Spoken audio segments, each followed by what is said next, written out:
Hello and welcome to the RPG Talk Show. I am your host, Hawk Robinson, with co-host John Welker. This show discusses weekly news, information, commentary, discussion, and debate about the effects of all role-playing game formats and their potential uses for professional, educational, recreational, and therapeutic goals. Today's date is January 24th, 2019. The RPG Talk Show is not about the latest modules and releases. There are plenty of sources for that information. We will mention such releases when related to the aforementioned topics, however. You can learn more about the RPG Talk Show, hosts, guests, and archives of previous episodes on our website at rpgtalkshow.com. You can follow us on Twitter at RPG Talk Show. You can catch our show live on twitch.tv/RPG Research on Thursdays 4 to 5 p.m. Pacific Time and chat with us during the live broadcast.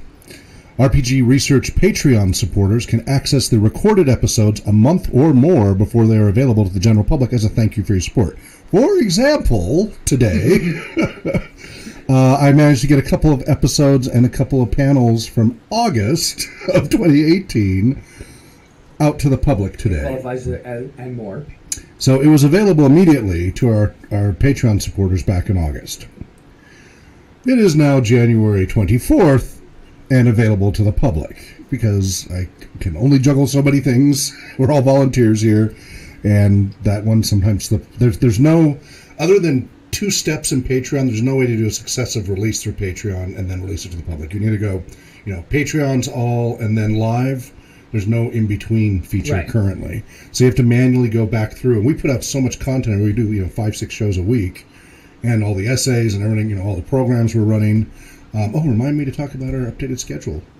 Yes, I did retweet those and repost those. Yeah, if we have updated on RPG Research our program schedules, and also on the RPG Therapeutic side our program schedules, because I need to make sure I don't double book myself between the two organizations. Didn't we just get a recent media volunteer? We have somebody who's going to be helping with copy editing and social network, spreading the word there.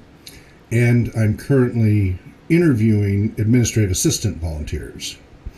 Interviewing, so you have applicants for it. I got 4 applicants in already since yesterday. Nice. And we have 1 new sysadmin who I'll be training for a while before I let them touch our servers. Right. So in the near future, a month or 2 or 3, as I train these people, they'll be able to take some of the load. I am up around 120 hours a week again.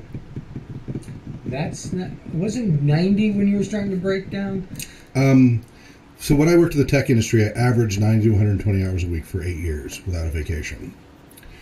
There was one point there where I got down to 50, 60 hours a week when I had an AA and everything was done. Like I was done with the .com was all started up and running. Everybody was hired. Everything was running smoothly. And I was able to finally sit back and go, and I had an AA, book my appointments, and I was only 50, 60 hours a week. And it felt like a vacation. I kid you not. It was so strange that 50, 60 hours a week was a vacation. So for years, I've said I'm a reformed workaholic because I haven't worked like that since 2003, thankfully. It paid off, right? Yep. I did in 8 years what normally took people 20, 30 years to do. If you do the math on the hours, just that alone, we could argue about efficiency and everything else. That's a whole other debate. But since then, I've had my little bursts where I've had to work intensely, but I haven't had to do a sustained period of 90 to 120 hours a week since 03. Little projects here and there I might, for a week, have to do 90 plus or something. With the administrative assistant, you'll also be able to focus more on certain topics rather than having focus spread among 50 topics. So I can finish, like, a book chapter and an entire book to finish, and 2 research projects to finish. Which are way all overdue. late. They're all way overdue. But I'm juggling all this, and we're growing so quickly. So I'm seeing light at the end of the tunnel, and I hope it's not an oncoming train. Correct. If it's not an oncoming train, then I hopefully will get back down to 80, 90 hours a week over the next month or so as the writer, media supervisor comes on, manager comes on, the tech support comes on. So the tech support will take about 10 hours a week off my plate once he gets trained up enough. At first, it's just adding more. All of these add more at first, but anyway. Scott's Law, adding resources to an already late project but makes it later, right? Right. So, because you have train and anyway, so the copy editor will take off probably at least 5 hours a week at least. The tech support admin will take off about 10 hours a week. And the administrative assistant will hopefully shave off about 5 or 10 hours a week. So that's about 25 hours a week less. That should get me below the 90-hour-a-week thing, get me down in the 80 range, hopefully, because I'm juggling two organizations and trying to build an entire industry here. So that's fair, 40 hours per week, per business. Yeah, I guess that's about that works out to. Yeah, I guess that makes sense. Anyway, you guys don't need to hear all this. So, speaking of which, the role-playing game formats that we talk about include the original tabletop RPG, referred to usually as RPG or TRPG, not ttrpg. Tabletop in this context is one word, not two, since about 1810. It has not been two words in the context of a role-playing game since, a role-playing game hasn't been around since 1904, but in the proper use of the language since about 1810. If you want to go back to before 1810, then tabletop was two words standard. Now, there are times that tabletop is two words, but that does not apply to role-playing games. So, also, why make an acronym have 5 letters that are duplicated when it's just as clear with 4 letters? Right. I'm not sure what the other TRPG is they're trying to differentiate ttrpg with. Is there another TRPG I'm not aware of that ttrpg is supposed to make a better distinction? You aware of anything? No, I think it's a preference of spelling it. It's like the argument of how to spell role-playing. Is it one word? Is it a hyphenated word? Is it 2 words? The rules say it's a hyphenated word in the context of a role-playing game. That's the English language rules. I've researched all this years ago because I need to standardize all my papers. Right. Every time I did a heading, I wanted to make sure my standards were consistent so I could follow it. And it is supposed to be hyphenated. Now, what happens over time with language is language changes and evolves and they become cultural norms.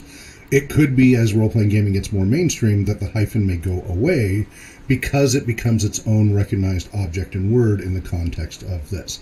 You could even theoretically do like German language where you put role-playing game all as one word, right, without being separated. It probably isn't going to happen. Well, I've but seen these things do happen. It that way. All one word? Yeah, role-playing one game. word. No, yeah, role-playing. I'm talking about role-playing game. I was giving role-playing game is one word. The German example of where they just like all into one word. Anyway, yeah, no, lots of people do role-playing as one word. It's not technically correct, but it is a potential trend, and time will tell.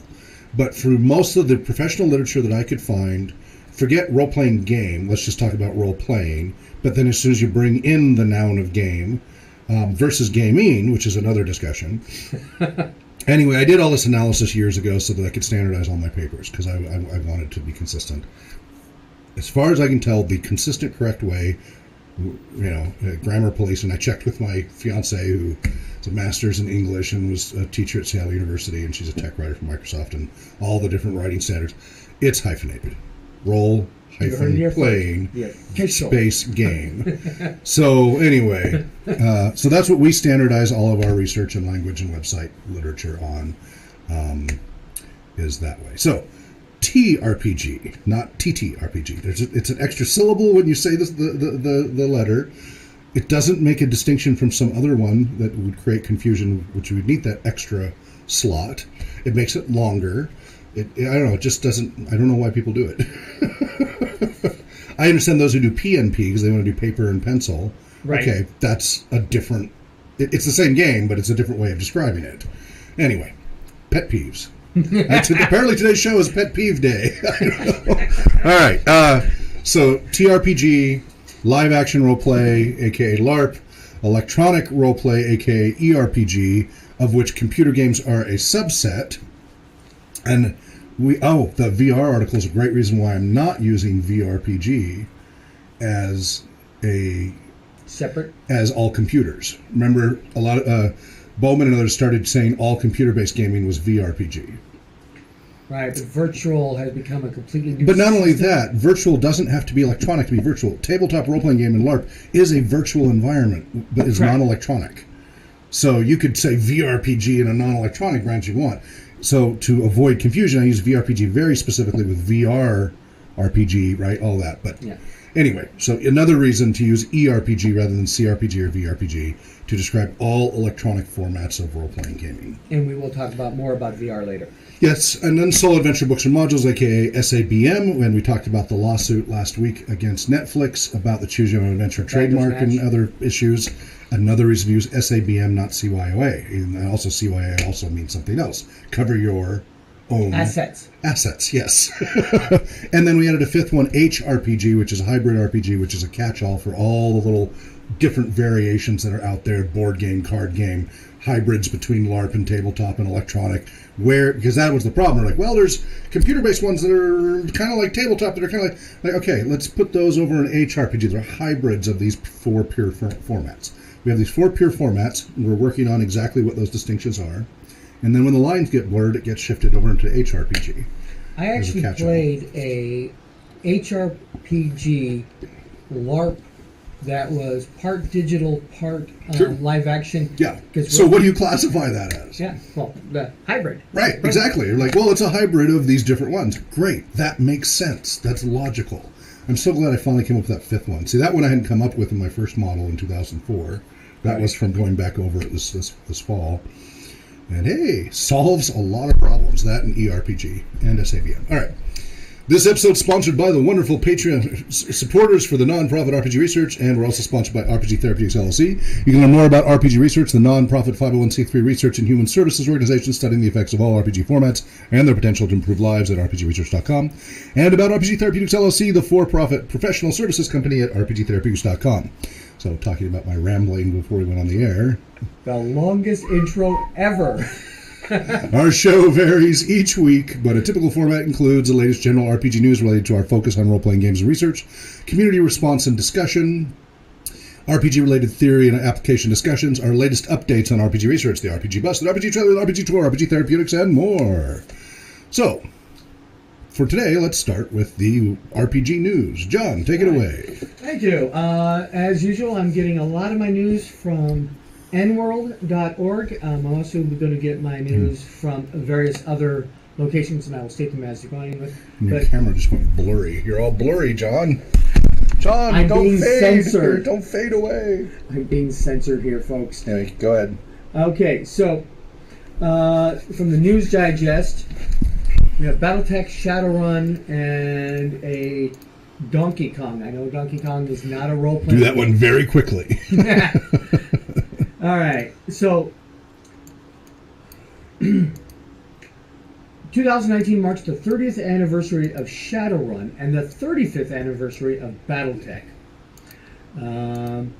First, also there's a brand new BattleTech Beginners box and a BattleTech new core box set, which comes with a lot of instant miniatures and a new novella, hex maps, and things like that. So BattleTech is in print and ready to be played. We also have Shadowrun is still running good after 35 years. Shadowrun No Future is a 196-page source book for Shadowrun 5th edition. Shadowrun Anarchy and whatever version of Shadowrun you play.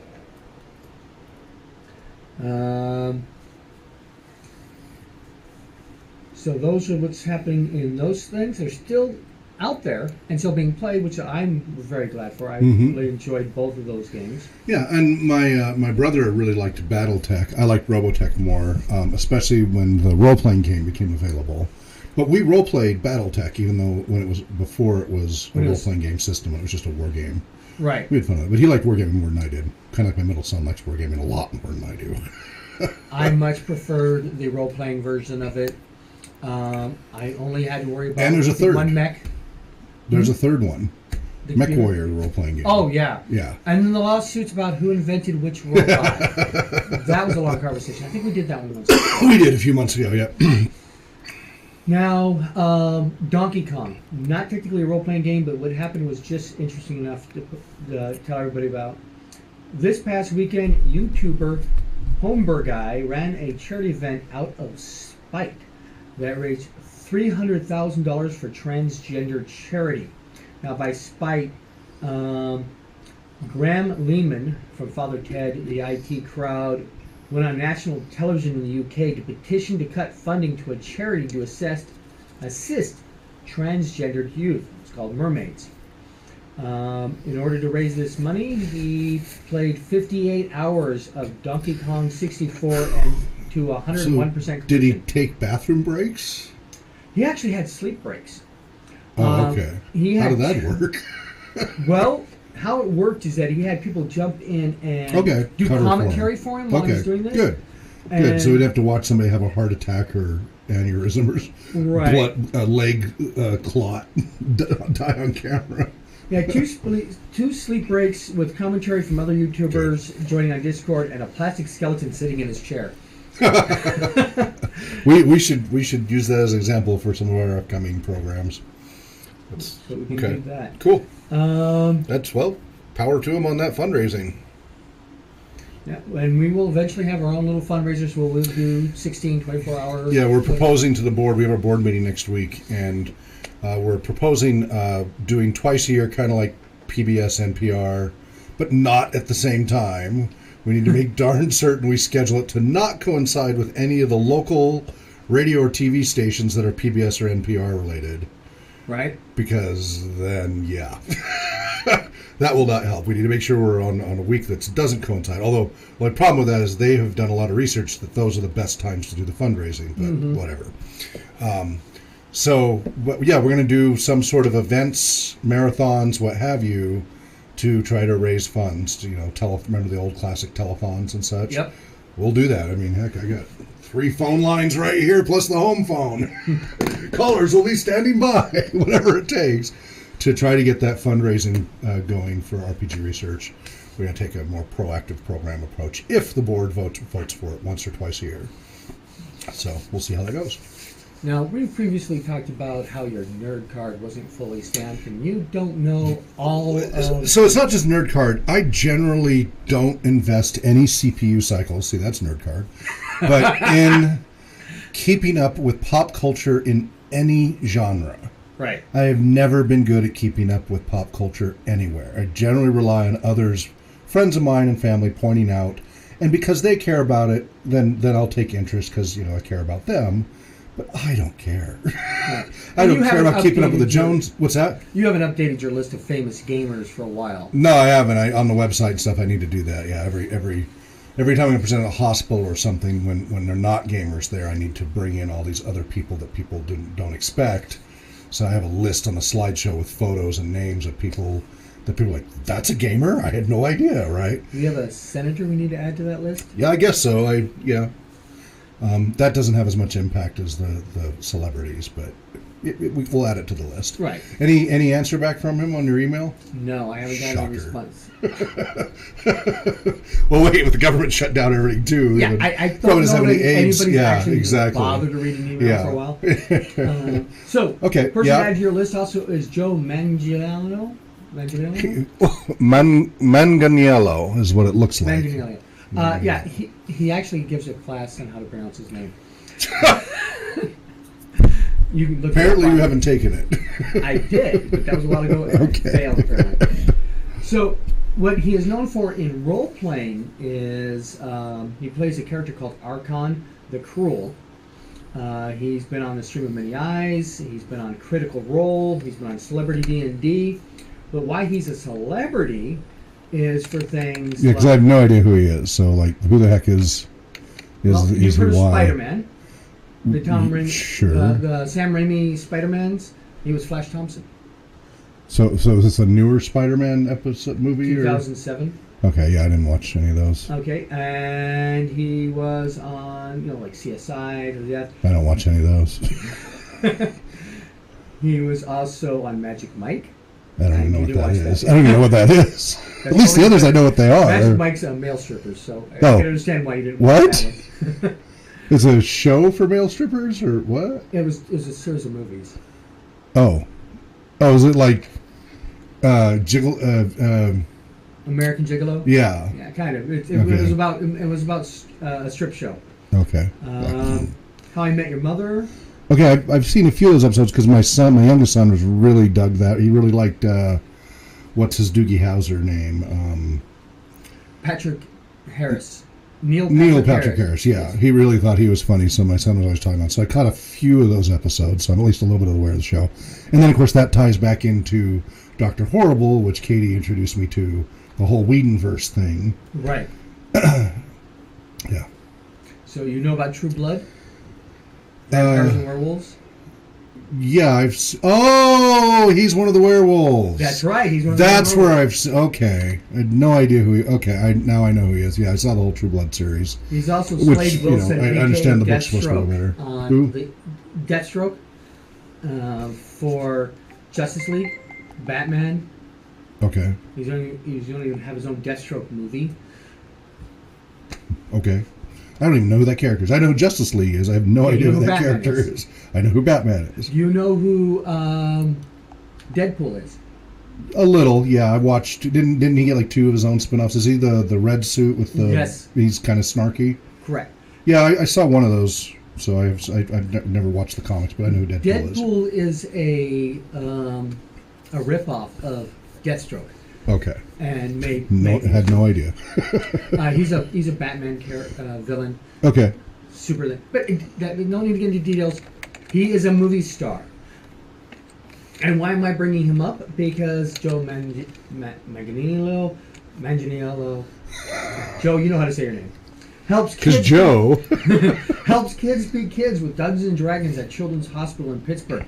As I mentioned earlier, he is a big Dungeons and Dragons person. He was on E.T. last night. Yeah, so I did watch the video clip, and I saw his basketball photo. Right. Nice and dorky basketball photo. And I played basketball as well, and I'm sure if they'd had any photos of me, I'd probably be dorky room, too. Right? But his dungeon gaming, yes. Oh my goodness. Yes, I have dungeon envy.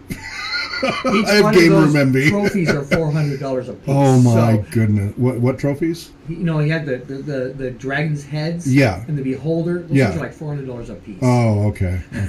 Those aren't trophies. He didn't kill a beholder. He didn't kill a dragon. But they're mounted to be looking like trophies. I know. It was his dungeon participation prize. Yes. All right. So. He was sharing his childhood joy with some kids and donated a whole bunch of books to a children's hospital and then went in and taught them how to play. Yeah, it's a good little video, so we'll have that. Okay, so remember, if you're Patreon supporters, you get access, like, as soon as the show's over or later that night, I upload all this, and then as soon as I can, I send that to the Patreon folks. And there's a little bit of a delay sometimes, but the Patreon supporters at $25 on up will get immediate access with links and all of that as soon as possible.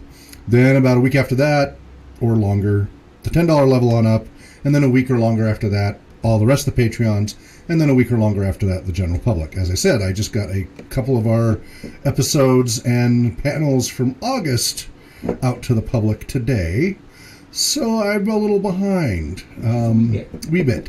So if you catch us live, that's great. But if you want the recorded version, you want to send people to it, you got to do it through Patreon. It's our way of saying thank you to our donor supports. Which, by the way, we got a couple new ones this week. Going up, and Joe upped his, and so we had a couple up, and then we had Jess from RPG Dots is one of our top donors now. Yay! Thank you. Had a wonderful conversation with her Tuesday, and I'm supporting hers as well, so I'm one of her top donors too. We all got to support each other. RPG Dots. She's going to send me a more colorful one. Do I inherit the older one? If you want it, yeah. You bet. Nice. But it'll show up better on the camera and such. Not to mention some other cool goodies that I'll reveal when the time comes. But very cool little goodies that she's sending my way. I'm very excited. I know what one of them is that I can't. Yes. Anyway, are you? So check that out. He was on ET Entertainment tonight. Correct. Another show I don't watch.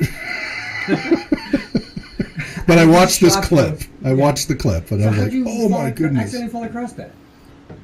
I didn't fall across this. Oh, you watched it because I sent it. You posted the link to get ready for the show, so I did my homework. I'm not used to this part, where he actually reads the links I send him. I try, just not much sleep as it is, but yeah, no, I actually got to do that. So, by the way, you're talking about they're not participation trophies, or they are participation trophies. Been in the background while I work on stuff. Being ADHD, I need background noise to help me focus. I know that's contraindicated for other people, but for me, that helps me focus.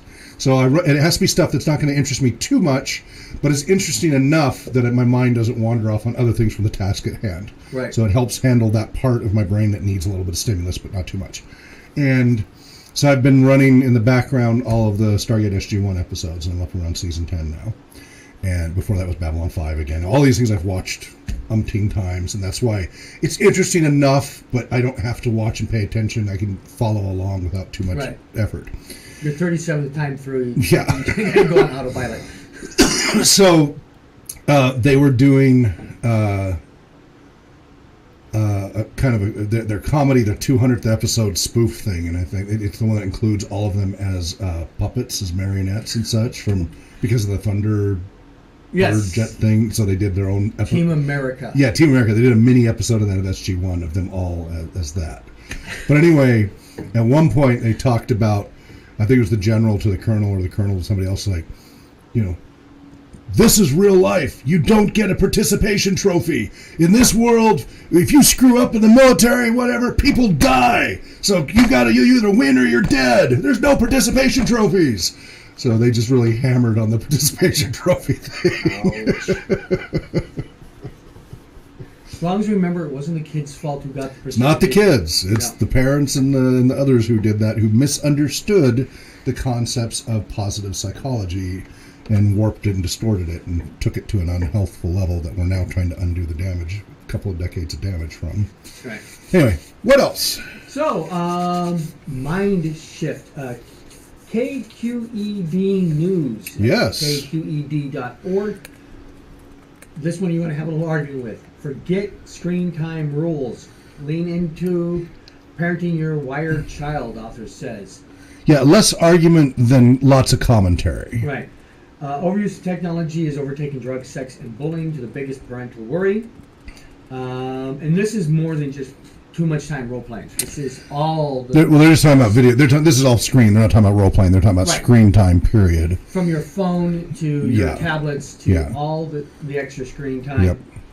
And long story short, basically he's breaking it down that instead of trying to cut down how much screen time, spend more of your time with them on the screen time. Sure. And be an involved parent. Right. And no argument there. That has always been the argument, is screens are a tool. Technology is a tool, right? That's what it's there for.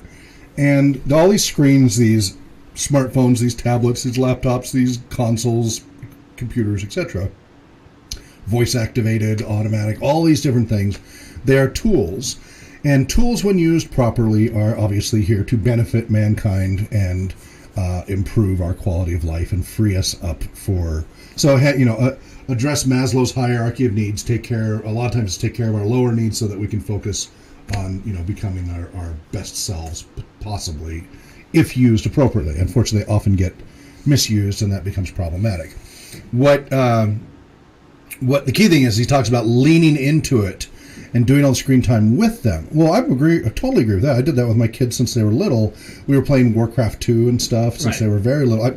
I had and so I'm a recreational therapist, and recreational therapists, except for our newer generation, but all the prior generation, and then I'm kind of in between, screen times are anathema. I have so many professors, many of them are retiring now, that they have not had a television in their house for decades. Their kids were raised without television in the house, period. That's how strongly they felt about screen time. And there's a lot of rec therapists that an older generation really feel that way. And again, they are now in their 60s on up. Some in the 50s are kind of tragic, and I'm getting near 50, but I'm in this in between, and I'm a technologist, so I have a love of technology anyway. Every new technology will destroy society, from the radio to... Yeah, right. They're all evil. So, anyway, I'm a big advocate for technology where it works in balance.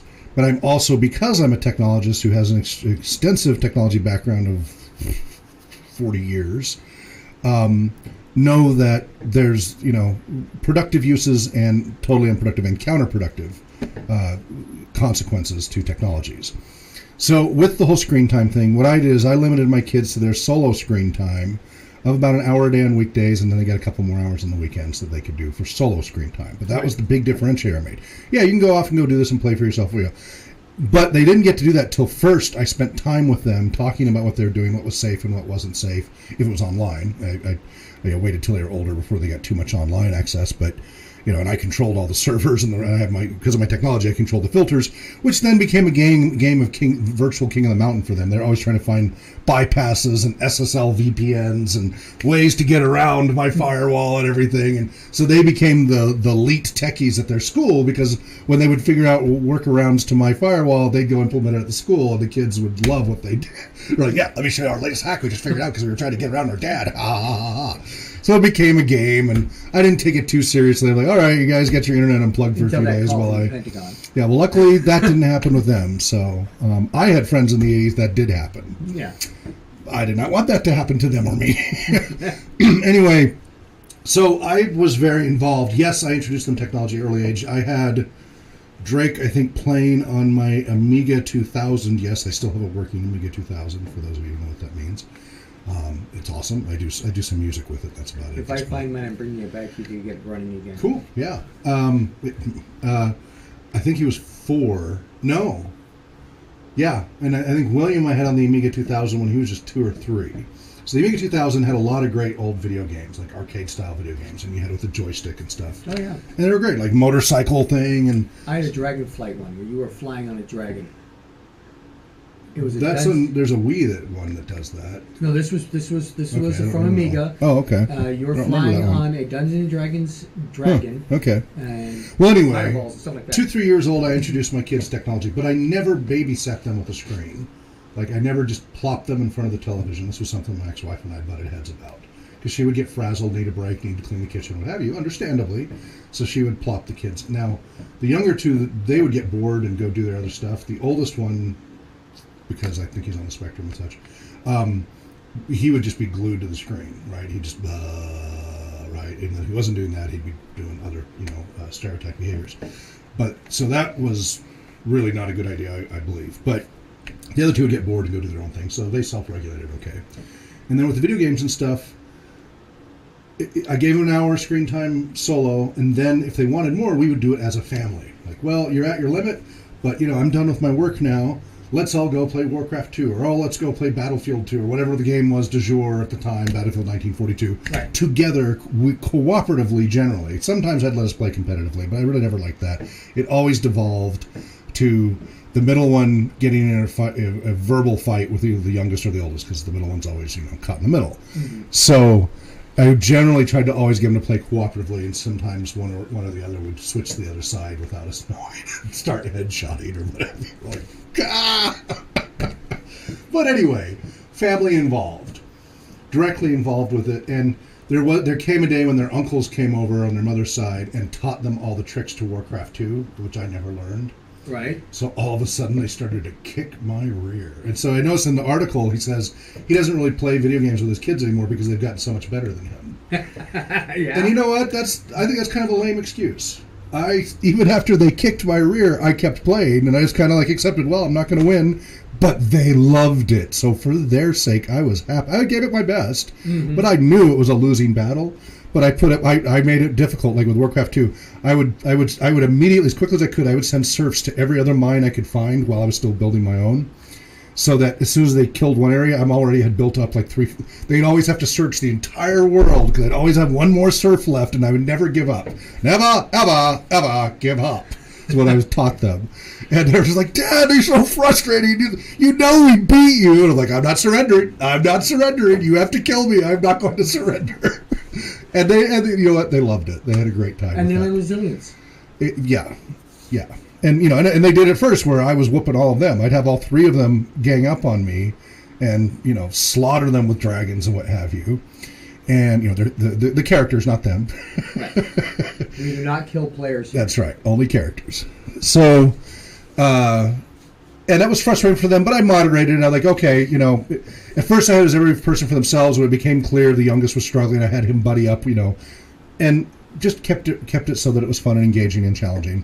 worked beautifully, and it was totally bonding. And we go back and talk about those times, and they're very fond times. So that's what he's talking about, is being involved with it. Right. It's not the future. It is now that if you're not technologically savvy, you're going to be left behind. You cannot go to school, at elementary school and junior high and high school, without being technologically savvy. Well, today, literally, computer literacy is the equivalent of literacy. Yeah. I mean, you're not literate unless you are also computer literate. That being said, they get plenty of screen time at school now. Right. So, they got to do their homework. They'll probably have to do it online, and then they're going to want a little playtime. So let them have playtime, but moderate it and be involved.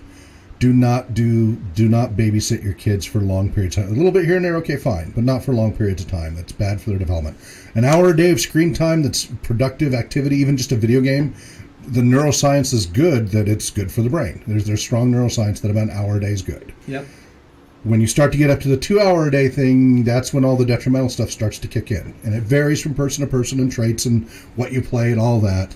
But our 12th and 16th hour. Yeah, hour a day, though, is a pretty safe amount for just play video games. And it doesn't matter if it's a shooter or Tetris or Sims. Some of them will have more benefits and some fewer benefits, and they'll have benefits in different areas because they're different challenges. But overall, the benefit to deficit ratio, you're pretty safe at about an hour a day from half a dozen decent studies I've read in the last few years. And that's aggregating what other studies have said. The ones that aren't just blatantly saying, no screen time, no video games, evil. Yep. And most of those have been retracted, and some of those people have had their PhDs removed, as we talked about in our research meeting Tuesday. Went over that at length. And in the video game violence, again, that can be, and I'm glad he brings that up, tying in with Tuesday's and Monday's meeting, that can be a useful tool. A, there is the cathartic effect. Again, catharsis is a debated topic, but anyway. But B, you can discuss that, as we do in a role-playing game. So here's where this ties in with role-playing games. He brings in a lot of topics about being engaged with your kids, but also talking, and he's a philosopher, ancient philosophy type background. Right. So Plato, Socrates, etc. And, I like to use the Socratic method and things like that, asking questions, etc. You already know all the answers. You have to ask the right question. Yeah, and I don't bind with that much, but that the method will help you get there. Yeah. And he talked about how even the violent stuff can present opportunities for conversation to have a closer bond with the kids and to help guide them in whatever moral direction you want to by being engaged with activities. The same thing goes with the role-playing gaming. I believe he quotes and says that we teach our kids that violence is bad, but pretend violence is not. Right. And misquote, but he is what yeah. I always say. Also, he talks about addiction and such with too much screen time, and he makes exactly the point I make. There are lots of things you can form unhealthy relationships with: food, sex, work, money. They're all necessary. It's just about moderation, and balance, life balance. Same thing with all the screen time in the video games. You got to be balanced about it. Yeah. And so there's good points in there. I don't blatantly disagree, but there's a lot. Like, we could have a whole show just on this, and so definitely check it out. It's on kqed.org, and under Mind Shift, forget screen time rules, lean in to parenting your wired child. Yeah, so some good points there. And again, let's see. The point I was going to make about with role playing gaming and violence. Sunday, we had a player character get ripped to shreds. Oh, yeah. Horrible death. Fortunately, one of the other players thought of something, was able to bring that character back to life. But everybody played the characters through what their characters had just witnessed. Because this shredded, person, this horrible traumatic event happened. And everybody was really quiet on the horse ride after. Well played by the group, I thought. They actually dealt with the trauma of what happened. Yeah, none of the players were traumatized by what they heard. The characters were traumatized. But they were playing it in character and slowly started to have the conversations they needed. So, like, they're sitting around the fire. I mean, even Karn, the NPC, just all night long was just staring into the fire, trying to deal with what he'd just been through, because he nearly got shredded too, but worse yet, what he saw happen. And And, he's a grizzled old veteran knight and such, but that doesn't mean he's immune to it. In fact, the research shows it's kind of the opposite. Each time you get more exposure, you have a higher risk of PTSD, etc. So I thought they did a beautiful job with that. This is Heroes of the Mist on Sundays from 6 to 9 p.m. I thought the group really, on their own, did a really good job playing through Yeah, you didn't have that to really experience. push them into No. I made it clear, wow, this is a really traumatic event. I spelled that out. How do your characters react? And they went with it from there. I really wish Joe had been available. I'm sure he would have added some extra flavor to it. One of my favorite lines was Torin. Torin was the one who got shredded. When Torin's going through things, how do you keep going? Yes, he came up to Karn after this horror, and it was like, after this horrific experience, how do you keep going? And it was like one foot in front of the other. Step at a time. You fall down, you get back up. It's not that easy, but that's how it happens. You throw your leg back on, you keep going. Anyway, it was a medium for bringing up a pretty heavy topic in a safe way. And I did this with all three of my boys. So one of my boys, he and I, for father-son time, regularly do a one-on-one tabletop role-playing game. Whether it's Thieves' World, whether it was my own campaign, whatever, Stargate, whatever. And in one of them, he wanted to have a character that was like a cavalier, knight, all the politics, and of course, and he had high charisma because he had to as a cavalier and high comeliness. So we rolled to see how many girls he had fooled around with his character, and how many were impregnated. And one of them was another lord's daughter, who was in negotiations with a chieftain to marry off the daughter who needed to be virginal to this chieftain. Right, and she wasn't anymore because of him. So there were lots of political issues because of that. STDs, all those things factor in. And, I was able to use these as, like, yeah, son, watch out. This is what can happen. I looked up, the statistical likelihood with and without protection, blah, blah, blah, different time periods, the statistics for impregnation. I use those actual stats. And same thing with STD exposure for the medieval time period. I use the Book of Erotic Fantasy for those numbers. Yeah, they got their own thing, but I use actual what research shows from a medieval setting, the likelihood of STDs and impregnation. And again, most of my groups I don't bother, but my son was turning into a teenager, and I was starting to get a little worried, and so it was an opportunity to cover this topic in an entertaining way. And he's just like, oh my goodness.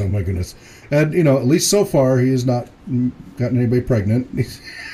He insists he's really careful, and he cites, I don't want to end up like my knight. Right. And I'm like, yes! And that's just one of many examples. So the other thing is, he mentions this virtual environment. It's a virtual learning environment that's a safe place to try talking about difficult topics. Right.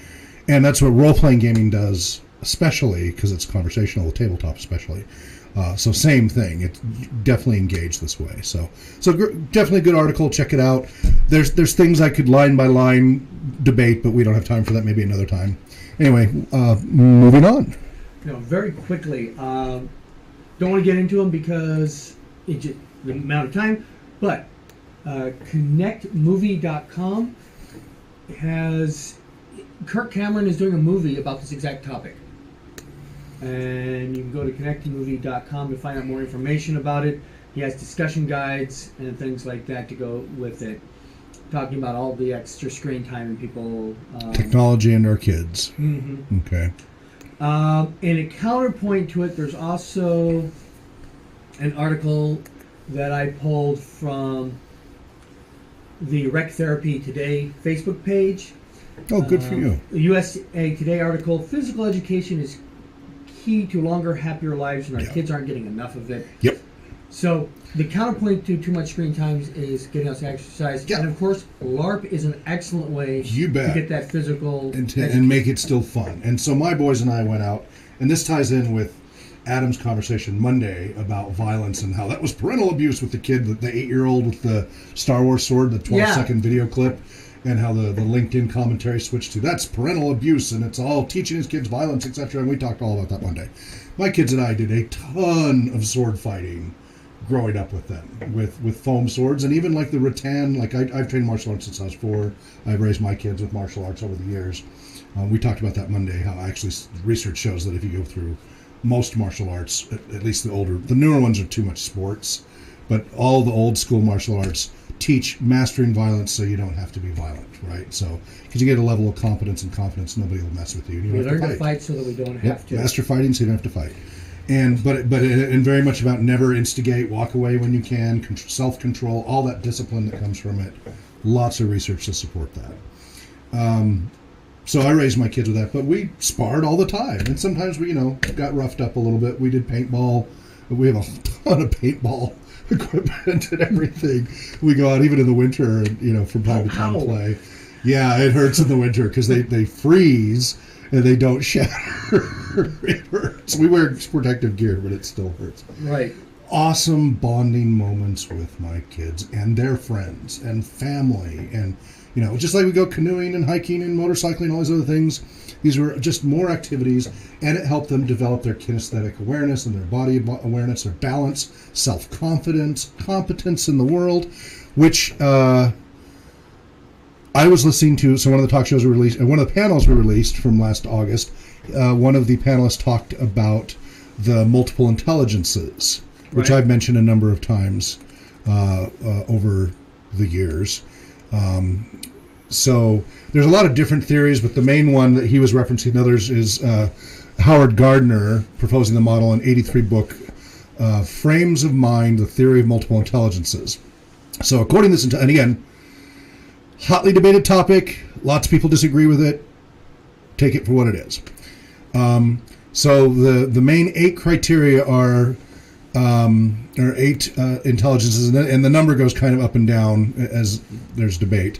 Visual, visual. I've seen 64 with other theorists.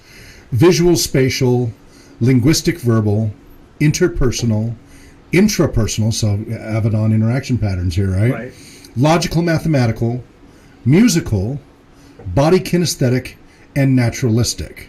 Now, people argue, the arguments here, the criticisms are that the definition of intelligence is too broad, and that the 8 different intelligences simply represent talents, personality traits, and abilities, and there isn't the strongest supporting empirical research. And neuroscience, so a lot of schools use these 8 intelligences to target learning styles, but neuroscience says there's no such thing as different learning styles for neurotypical humans. Right. Now, people with LDs, that's a totally different conversation. But the average neurotypical human being learns the same way, no matter what culture, no matter what age, and I have a whole paper on the neuropsychology of learning and how role-playing games can help enhance that.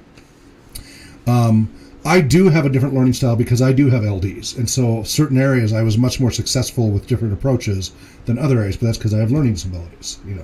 The dysgraphia, dyscalculia, and ADHD and such change the variables. But for neurotypical people, everybody learns the same way, and part of that is experiential, is more effective than passive, for example. Right. And so these different intelligences, okay, we can argue whether they're intelligences or whether they're traits or whatever, but let's just go along with this for a minute, because if you do these activities, your brain will develop in each of those areas, and if you don't do these activities, your brain will not develop in each of those areas. So body kinesthetic is where sports folks are really strong, and they're probably strong in visual spatial as well, like putting the basketball in the hoop, things like that. Right. They might not be strong in musical, logical, naturalistic, intrapersonal, interpersonal, or linguistic verbal, right? And so like a really intense athlete might be really, really good. They know their body, and they've really focused their skills on that. It's not that their brains can't learn other things, but that's where they focused. And maybe they had an innate talent that they were better at it, so they went in that direction. Some people, I've taught so many students music over the decades, and some of them, they picked up stuff in 2 weeks that took me 2 months or even 2 years. I was like, how did you came back in 1 week from training and you're already passing where it took me 2 years to get to.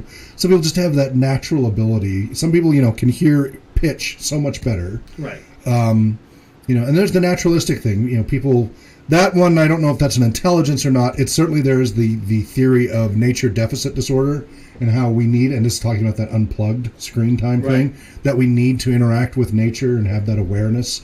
And there certainly is a naturalistic intelligence. If you're immersed in nature, you become more savvy at taking care of yourself in a natural environment. My kids and I took them out. My kids could potentially survive in the wild if everything collapsed and we had to go live out in the wilderness. They're not. We were not hardcore survivalists or anything like that, but they would at least have a fighting chance of survival. And they point out all the time how none of their peers would have the slightest chance. They don't know how to, and I don't like hunting or any of that, but they know how to fish and they know how to shoot and they know how to prep things. They know how to cook and they know how to mend wounds, and they know all these different things you need to know if you're gonna if for whatever reason you're out in the wild, even if it's just you went camping and things went bad, they're going to be more competent than the rest because they've had that experience and training, and they're going to have an intuition about things that the others haven't had a chance to develop. Despite the training, my son's the only one that I don't have the confidence of saying go out in the woods and survive. Right, but he's not neurotypical, right? So that is a tool. And then logical mathematical. I mean, think about how many people. Some people are just really good at that, and others are not. While others are really good at reading people, and others are not.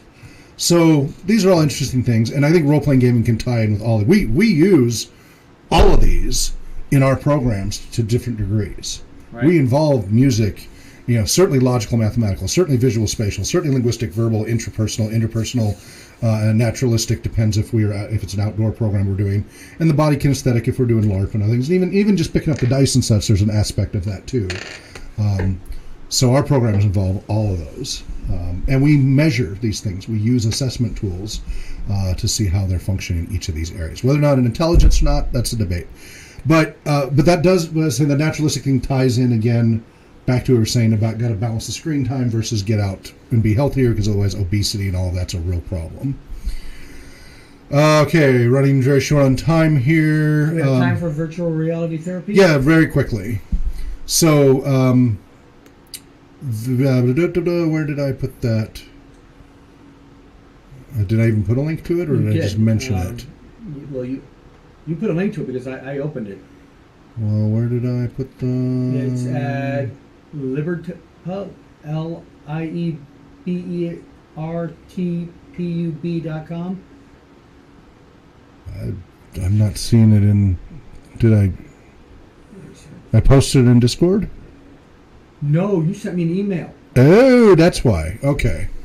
You sent me an email for that one. Okay, yeah. So this is from Cyber Psychology Monthly. Cyber Psychology Behavioral Journal, Social Networking. So I'm on that journal, and so they're talking about the latest. Oh man, they're talking about the latest VR and the list of read the list of benefits here for VR treatment, and think the direct parallels to role playing games here with our programs, and others would do the same thing. Where I can get to a list.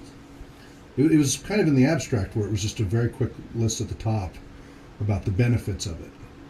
Okay.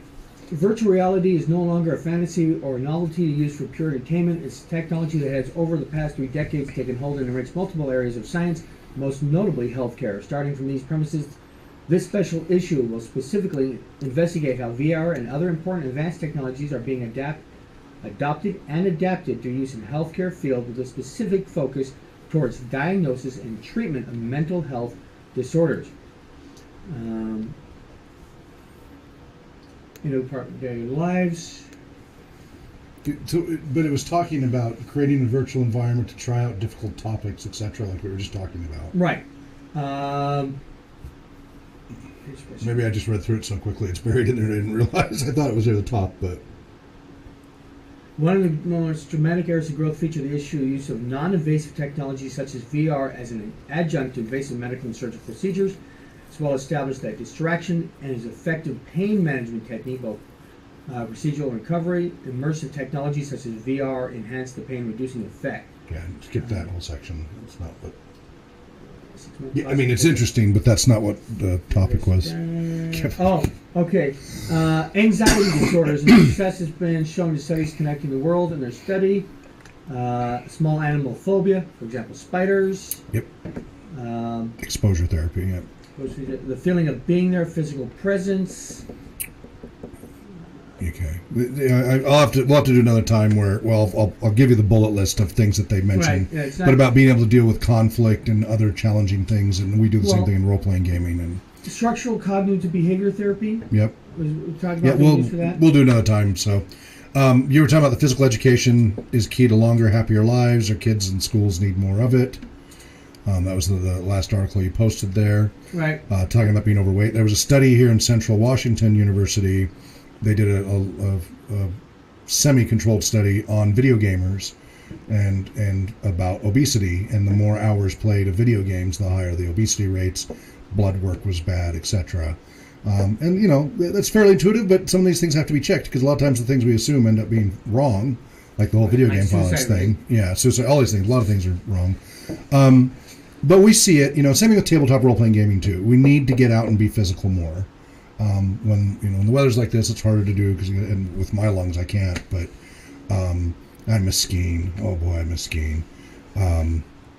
But when it's possible to be outside, you know, take the game out into a LARP mode. It doesn't have to be a combat LARP. You can just walk around, be talking in a park, and maybe have a few post-its here and there to explore or discover, or not. Maybe you're just walking around while you're describing the adventure, but bring some physical motion to it. Because of how much screen time we do and how much we sit on our rears, it is having a profound effect on our physical health, which our brains are sitting in our skin bags. So whatever happens to us physically affects us emotionally, cognitively, you know, mentally. All our mental health is affected by our physical health. So it's really important that we do that. Now, whether or not it's the school's responsibility to do that, that's another story. I would argue back to parental responsibility. I think it's a group effort. I grew up with phys ed and such, and I went to some schools that didn't do it. But then we had after school stuff, and some of them were public programs we went to, and some of them were, you know, our private programs. But it was our parents' responsibility to make sure that we got. And in my case, being hyperactive, it wasn't necessary. I need to be reined in, right? I did not have trouble being active. But for a lot of people, you know, that was their only opportunity. So I was on basketball team and sports teams and go to community programs or whatever. There's tons of those out there that you can do for free or cheap that all parents can get engaged in. And you know what? In this day and age, being Mr. Chauffeur, Mrs. Chauffeur, whatever, that's part of being a parent.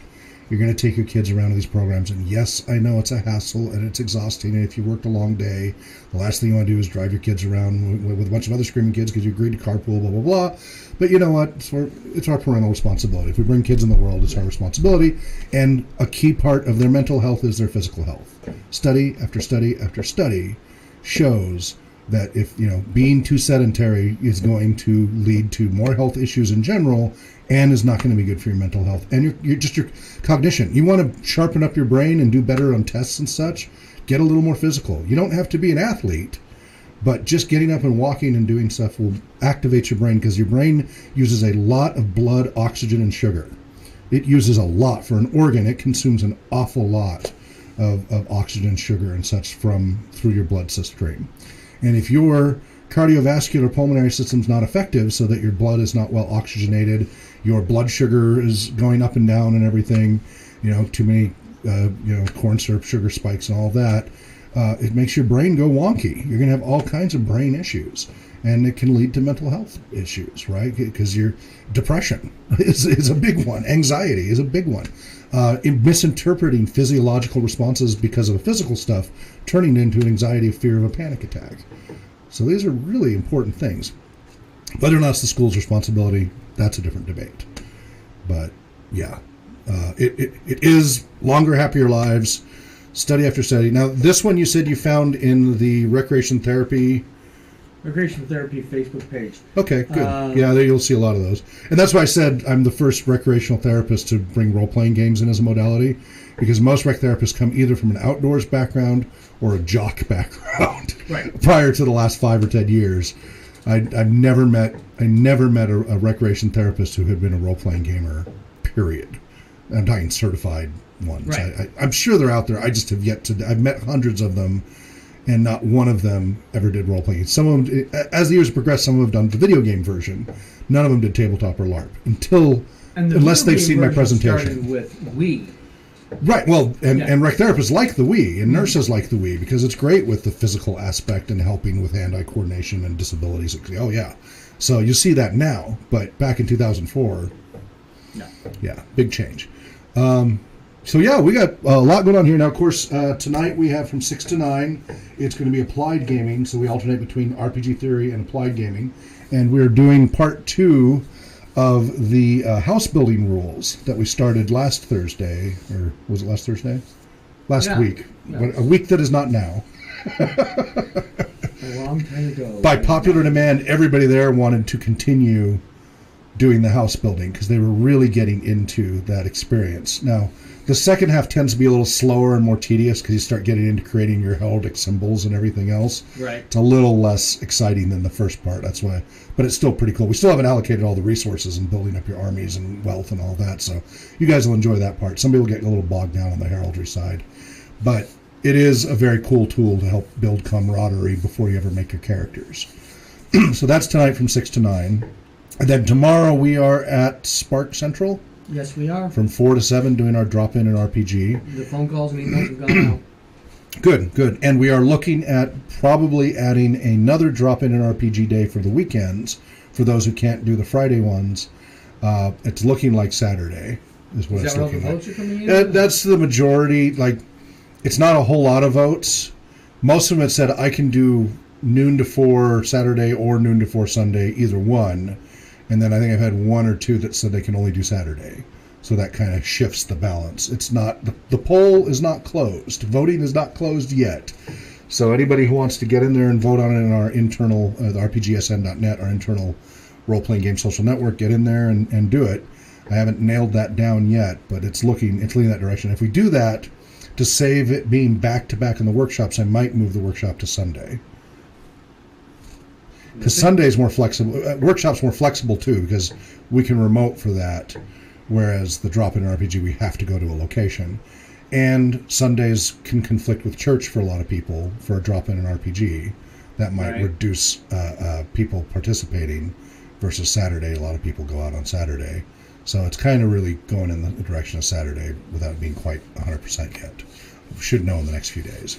But we'll be adding that, and then we got to pick a location. It'll be somewhere out in the valley. I'm looking at a number of long-term care facilities to see if any of those have potential. I still am so tempted to go talk to the kids' hospital over on the interstate.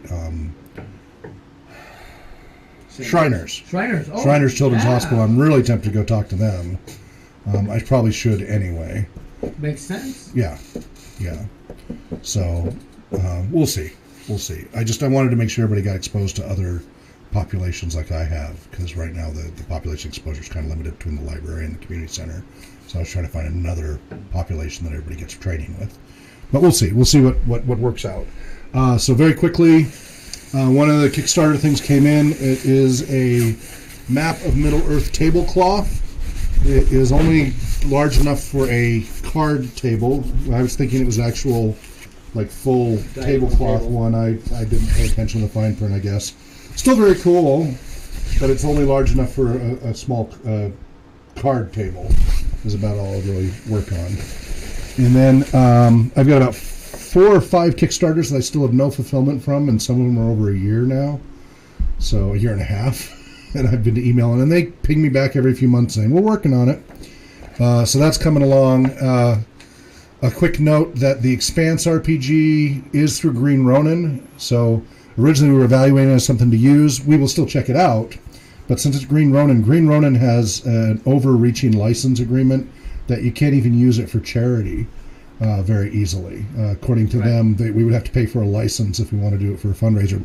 And if we want to do it for profit, it's even more invasive. So we have Green Ronin as a cannot recommend, until they change their licensing policy, we have Green Ronin as a cannot recommend publisher for their products to use in community and professional settings. If you want to do it for free with your friends, that's not a problem. Yeah. But if you in any way involve fundraising, making money, anything like that, you do not want to use a Green Ronin product or you're without a license, and the license is overreaching.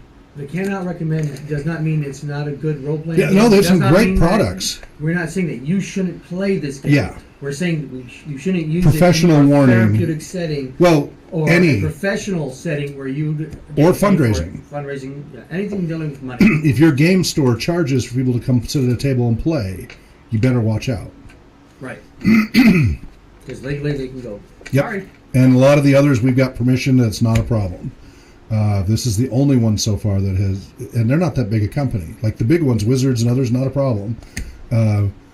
For some reason, they have this very different approach. So just everybody. So, and unfortunately, they're doing the Expanse, and that bums me out. Meanwhile, GURPS Super's arrived, so we're still evaluating which superhero game system to use. So we're looking at GURPS Supers. We're still looking at Palladium Books. It's behind the green screen now, so I can't. Well, it's the people who make riffs, but Guardians. Heroes Unlimited.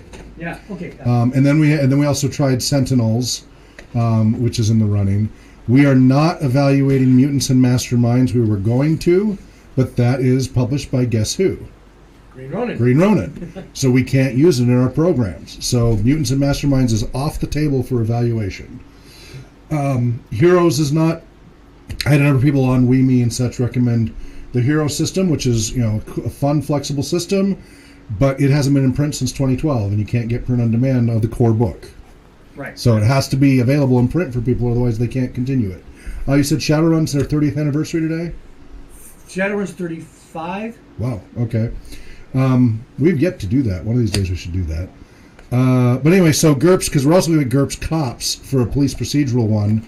So we're going to be evaluating this. What's interesting about Supers is this is more about creating your background, your story, and your motivations for your superhero.